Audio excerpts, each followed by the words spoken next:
Well, if people cure cancer with this, you can cure depression. And I say that not to belittle depression or say that depression is not as serious a disease as cancer, because it certainly is. It is as crippling and devastating and as chemically induced and as DNA-based a disease as cancer.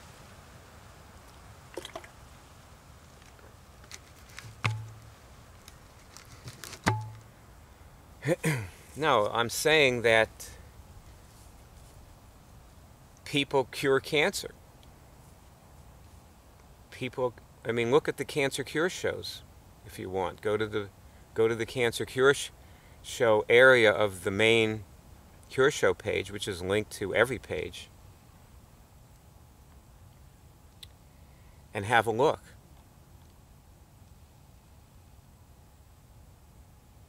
Like all those people, you got like 20 people there cured cancer. And they're just the people that we talked to and recorded the conversations. Okay, this is the mystery of this is, how can this happen? How can you be producing chemicals that cause a life-threatening illness, depression, and go on a cure show like you hear the people on the cure show here, you know, on the depression cure shows. Go on there and in half an hour they're not depressed anymore. What happens to the chemicals? What happens to the whole, you know, the whole reality of that generates the depression? Where does it go? And unfortunately, at the end of this talk, there is no solution for the mystery. I'm not going to, you know, like tell you this and then solve the mystery for you.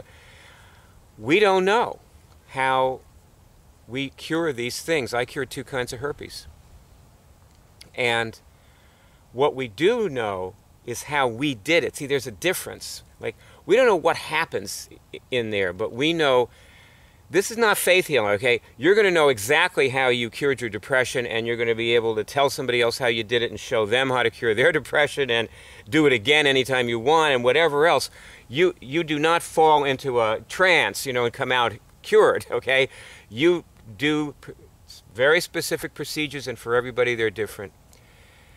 And what happens, see, when you listen to these cure shows, okay, with these people, like let's say that you're curing depression, you listen to the depression cure shows, you're not exactly imitating what they do. You're more like adapting what they do to you, because you're you're going to be a very specific cure, you know, a very specific person.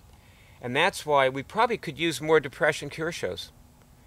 So at some point after you get going with this, maybe you want to volunteer and demonstrate curing depression. Because what happens on the cure show is usually like 4 or 5 teachers show up, 2 or 3 or whatever it is, volunteers. You know, these volunteers show up, and some of them never cured the disease, like the cancer or the fibromyalgia or the lupus or the Epstein-Barr virus, chronic fatigue syndrome, whatever they show up, you know, to help the person cure. They never had that disease. But together, all putting their heads together, they can work out how that particular person can cure that disease. And see, what they're doing, of course, is, you see this book? Well, this book is the textbook for a college. This is the book that you'll find, you know, there. The college has thousands of lessons, most of which are irrelevant to you and your particular disease, okay? And, you know, I realized I forgot to ask you, did you do lesson 1 before you turned this on? Because if you didn't, you're just not going to, you may not get very much out of listening to what I'm saying here, okay? Or even actually understand it.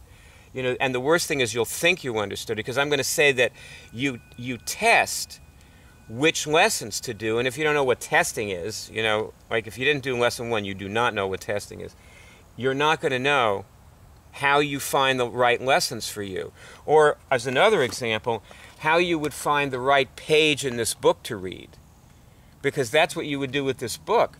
Of course, you could also open it at random, and that might be the right thing. You know how people always say they open a book at random and it tells them what they need to know? Like, a lot of people do that. It's just sort of an intuitive thing. They're somehow able to do that. Well, that's real. You know, people are really getting the right things when they do that a lot of the time. And same with the college. But see, the testing, what the testing does, it makes it very exact. And this is why people cure depression in half an hour, and they come in depressed. You know, they come in never, I mean, people come in shock from like 9/11. You know, they come in traumatic shock. And half an hour later, they're not in traumatic shock anymore. People cure abuse traumas. And half an hour later, they're not in trauma anymore. How do they do this? Well, they don't know how they did it, but they know what they did. And they know how to do it again, and they know how to, you know, come up with other things that they need, and how to find other things, and how to create other things, and so on. So, you know, I can't solve the mystery, but I can tell you that when you start doing this, in a certain sense, in a way you sort of do become the solution to the mystery, because, you know, to me, like how I cured my herpes is not a mystery anymore, you know. It might have been, although in some sense it really is. You know, when I look at it and I do not know. Like, I erased it. I mean, I killed an incurable virus that I was having herpes outbreaks for 28 years. I got it in 1966, and I cured it in 1993. Oh, by the way, I'm Byard. Hi. I was Cure Zero in the Cure Drive. I'm the first person to ever report a cure. You see that tally up there, those 56,000 cures? Now, look, I know this is weird, okay? This is a totally alien reality. How can this disease disappear? Like, the answer is, it can't. You know, this is impossible. Like what I'm telling you that all these people did, like hundreds of people have done the Cure Show, and they all do it. And it is not possible that that could happen. And it's like all these other impossible things in life that happen that can't, you know, and they all do, you know. It seems like if something wants to happen, all it has to do is be impossible, and bingo, you know, there it is. God. That's the truth about life, isn't it? It's so funny. You know, and the thing you expect never happens, you know, right? Oh, God. Anyway, this is how you cure it. You know, essentially, well, I'll give you the procedure, too, since I'm assuming you did lesson 1, so I'll give you the procedure.